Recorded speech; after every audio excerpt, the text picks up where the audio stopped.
സർവം ശ്രീകൃഷ്ണാർപ്പണമസ്തു. ഓം നമോ ഭഗവതേ വാസുദേവായ. ഓം ശ്രീകൃഷ്ണായ പരബ്രഹ്മണേ നമോ നമഃ. സജ്ജനങ്ങളായ എല്ലാ ശ്രീകൃഷ്ണ ഭക്തർക്കും നമസ്കാരം. ശ്രീമദ് ഭാഗവത ജ്ഞാനയജ്ഞം, ശ്രീമദ് മഹാഭാഗവതം മൂലഗ്രന്ഥത്തെയും തുഞ്ചത്ത് എഴുത്തച്ഛൻ ആചാര്യനാൽ വിരചിതമായ മലയാളം കിളിപ്പാട്ടിനെയും താരതമ്യം ചെയ്തുകൊണ്ടുള്ള ഒരു പഠനമാണ്. ആ തുഞ്ചത്താചാര്യൻ നമുക്ക് സമ്മാനിച്ച കിളിപ്പാട്ട് അടിസ്ഥാന പ്രമാണമാക്കിയിരിക്കുന്ന മൂലഗ്രന്ഥമാണ് 18 പുരാണങ്ങളിൽ പ്രധാനമായ ശ്രീ മഹാഭാഗവതം. അത് സംസ്കൃത ഭാഷയിലാണ് രചിക്കപ്പെട്ടിരിക്കുന്നത്. പുരാണങ്ങളെല്ലാം അങ്ങനെ തന്നെ. പ്രാചീനമായ നമ്മുടെ കൃതികളെല്ലാം സംസ്കൃത ഭാഷയിലാണ് രചിക്കപ്പെട്ടിരിക്കുന്നത്. സംസ്കൃത ഭാഷ നമുക്ക് ഇന്ന് അന്യം നിന്നിരിക്കുകയാണ്. നാം ആ സംസ്കൃത ഭാഷ പരിജ്ഞാനക്കുറവ് കൊണ്ട് ആ മഹത് ഗ്രന്ഥങ്ങളുടെ മൂലകൃതികളെയെല്ലാം നാം മറന്നുപോയിരിക്കുന്നു. ശ്രീമദ് ഭാഗവതം മൂലഗ്രന്ഥത്തെയും കിളിപ്പാട്ടിനെയും തമ്മിൽ താരതമ്യം ചെയ്ത് പഠിക്കുവാനുള്ള ഒരു ശ്രമമാണ് നാം ഇവിടെ ആരംഭിക്കുന്നത്. ശ്രീമദ് ഭാഗവതത്തിൽ ഭഗവാൻ ശ്രീകൃഷ്ണന്റെ അവതാരവും അത് കഴിഞ്ഞുള്ള അദ്ദേഹത്തിന്റെ ഓരോ ചരിതങ്ങളും ദശമസ്കന്ധം മുതലാണ് ആരംഭിക്കുന്നത്. ആയതിനാൽ നമുക്ക് ദശമസ്കന്ധത്തിൽ നിന്ന് തുടങ്ങാം. ദശമസ്കന്ധത്തിൽ ഏകദേശം 3944 ശ്ലോകങ്ങളാണുള്ളത്. അതിലെ 90 അധ്യായങ്ങളുമുണ്ട്. അതിലെ ഒന്നാമത്തെ അധ്യായം 69 ശ്ലോകങ്ങൾ അടങ്ങിയിരിക്കുന്നതാണ്. ആ അധ്യായത്തിന് നാമകരണം ചെയ്തിരിക്കുന്നത് ശ്രീകൃഷ്ണ അവതാര കാരണ പ്രസ്താവഹ എന്നാണ്. അതായത് ശ്രീകൃഷ്ണ അവതാര ഹേതു, ഭഗവാൻ ശ്രീകൃഷ്ണൻ അവതരിക്കുവാനുണ്ടായ സന്ദർഭത്തെ കുറിച്ചാണ് ഈ അധ്യായത്തിൽ 69 ശ്ലോകങ്ങളെ കൊണ്ട് വിവരിക്കുന്നത്. ആദ്യം നമുക്ക് 1ഉം 2ഉം ശ്ലോകങ്ങളെ അർത്ഥസഹിതം മനസ്സിലാക്കാം. കഥിതോ വംശവിസ്താരോ ഭവതാ സോമസൂര്യയോ രാജ്ഞാം ചോ ഉഭയവംശ്യാനാം ചരിതം പരമാദ്ഭുതം. കഥിതോ വംശവിസ്താരോ ഭവതാ സോമസൂര്യയോ രാജ്ഞാം ചോ ഉഭയവംശ്യാനാം ചരിതം പരമാദ്ഭുതം. ഇതൊന്നാമത്തെ ശ്ലോകം. രണ്ടാമത്തെ ശ്ലോകം യദോശ്ച ധർമ്മശീലസ്യ നിതരാം മുനിസത്തമ തത്ര അംശേന അവതീർണസ്യ വിഷ്ണോർവീര്യാണി ശംസന. യദോശ്ച ധർമ്മശീലസ്യ നിതരാം മുനിസത്തമ തത്ര അംശേന അവതീർണസ്യ വിഷ്ണോർ വീര്യാണി ശംസന. ഒന്നും രണ്ടും ശ്ലോകങ്ങളെ പരസ്പരം ബന്ധപ്പെടുത്തി അന്വയം നടത്തി വേണം നാം അർത്ഥം മനസ്സിലാക്കുവാൻ. അപ്പോൾ ഇതിലെ വാക്കുകൾ പരസ്പരം അങ്ങോട്ടും ഇങ്ങോട്ടും മാറ്റി വിന്യസിച്ച് അർത്ഥം വ്യക്തമാക്കുന്നതിനാണ് അന്വയക്രമം നടത്തി പരിഭാഷ ചെയ്യുക എന്ന് പറയുന്നത്. അങ്ങനെ അന്വയക്രമ പരിഭാഷയാണ് നാം മനസ്സിലാക്കേണ്ടത്. അപ്പോൾ ഇവിടെ മുനിസത്തമ ഭവത സോമസൂര്യയോ വംശവിസ്താരഃ ഉഭയവംശ്യാനാം രാജ്ഞാം പരമാദ്ഭുതം ചരിതം ച ധർമ്മശീലസ്യ യഥോ ചരിതം ച നിതരാം കഥിതഃ തത്ര അംശേന അവതീർണസ്യ വിഷ്ണോർ വീര്യാണി ന ശംസ. ഈ വാക്കുകൾ ഈ രണ്ട് ശ്ലോകങ്ങളിലെയും പരസ്പരം ബന്ധിപ്പിച്ച് അർത്ഥം മനസ്സിലാക്കണം. മുനിസത്തമ, മുനിശ്രേഷ്ഠ. ഇവിടെ ശ്രീ പരീക്ഷിത്ത് രാജാവ് ശ്രീശുക ബ്രഹ്മർഷിയോട് പറയുന്നതാണ്.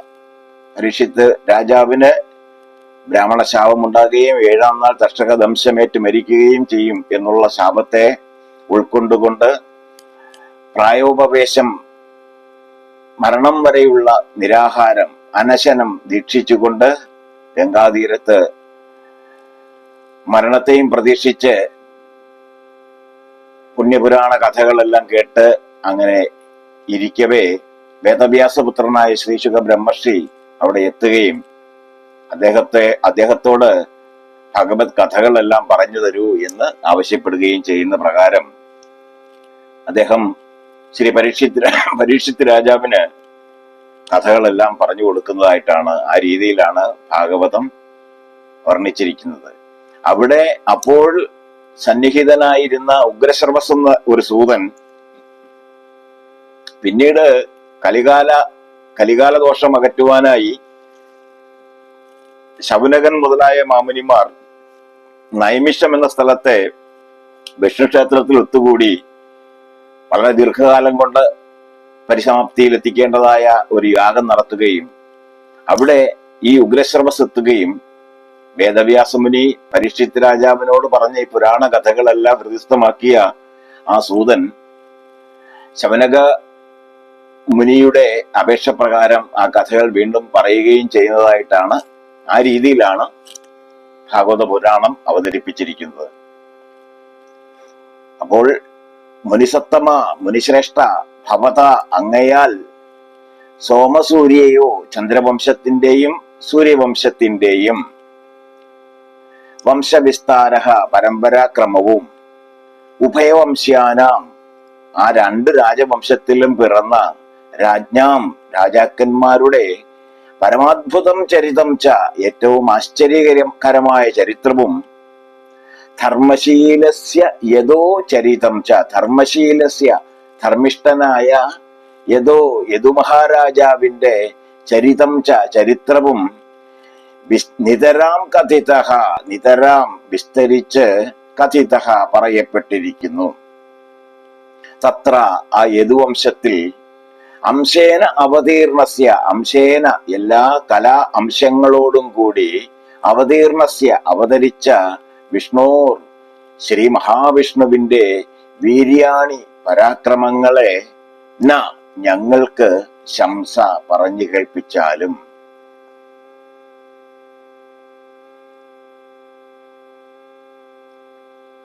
അപ്പോൾ മുനിശ്രേഷ്ഠ അങ്ങയാൽ ചന്ദ്രവംശത്തിന്റെയും സൂര്യവംശത്തിന്റെയും പരമ്പരാക്രമവും ആ രണ്ട് രാജവംശത്തിലും പിറന്ന രാജാക്കന്മാരുടെ ഏറ്റവും ആശ്ചര്യകരമായ ചരിത്രവും ധർമ്മിഷ്ഠനായ യദുമഹാരാജാവിന്റെ ചരിത്രവും വിസ്തരിച്ചു പറയപ്പെട്ടിരിക്കുന്നു. ആ യദുവംശത്തിൽ അംശത്തോടുകൂടി അവതരിച്ച ശ്രീ മഹാവിഷ്ണുവിന്റെ പരാക്രമങ്ങളെ ഞങ്ങൾക്ക് പറഞ്ഞു കേൾപ്പിച്ചാലും എന്ന് പരീക്ഷിത്ത് രാജാവ് ശ്രീശുക ബ്രഹ്മർഷിയോട് പറയുകയാണ്. ഈ രണ്ട് ശ്ലോകങ്ങളെ തുഞ്ചത്താചാര്യൻ കിളിപ്പാട്ടിൽ എങ്ങനെ ആവിഷ്കരിച്ചിരിക്കുന്നു എന്ന് നോക്കാം. കിളിപ്പാട്ടിലെ ദശമസ്കന്ധത്തിലെ 52 വരികൾ താഴോട്ട് വരികയാണെങ്കിൽ താപസൻ തന്നെ തൊഴുതേ കാന്തേ മഹീപതി വംശവിസ്താരം സൂര്യസോമയോരകാമ്പിൽ സംശയം തീരും വണ്ണം കേട്ടതിനന്തരം കംസാരി ചരിത്ര സംക്ഷേപത്തെ കേട്ടു ചൊന്നാൻ.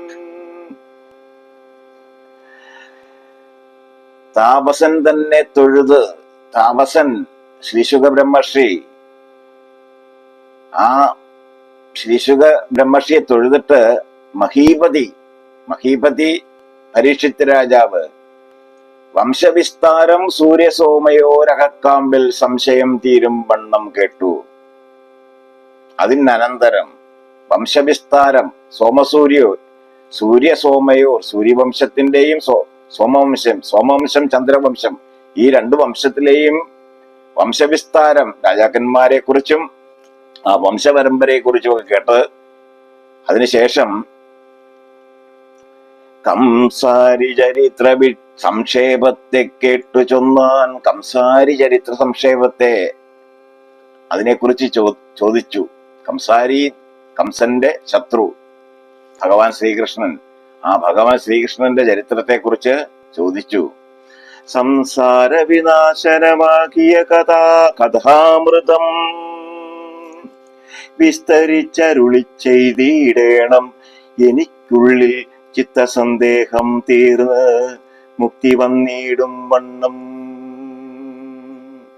സംസാര വിനാശനമാകിയ എല്ലാ വ്യഥകളെയും ക്ലേശങ്ങളെയും എല്ലാം അകറ്റുന്ന ആ ഭഗവാന്റെ ചരിത്രങ്ങൾ വിസ്തരിച്ചരുളി ചെയ്തിടേണം, എനിക്കുള്ളിൽ ചിത്തസന്ദേഹം തീർന്ന് മുക്തി വന്നിടും വണ്ണം എന്ന്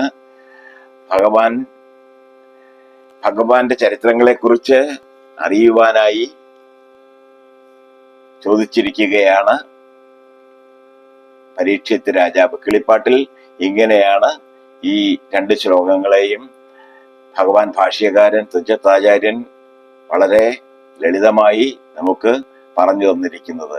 താപസൻ തന്നെ തൊഴുത് ഏകാന്തേ മഹീപതി വംശവിസ്താരം സൂര്യസോമയോരകക്കാമ്പിൽ സംശയം തീരും വണ്ണം കേട്ടതിനന്തരം കംസാരി ചരിത്ര സംക്ഷേപത്തെ കേട്ടു ചൊന്നാൻ. സംസാര വിനാശനമാകിയ കഥാമൃതകം വിസ്തരിച്ചരുളി ചെയ്തിടേണം, എനിക്കുള്ളിൽ ചിത്തസന്ദേഹം തീർന്നു മുക്തി വന്നിടും വണ്ണം.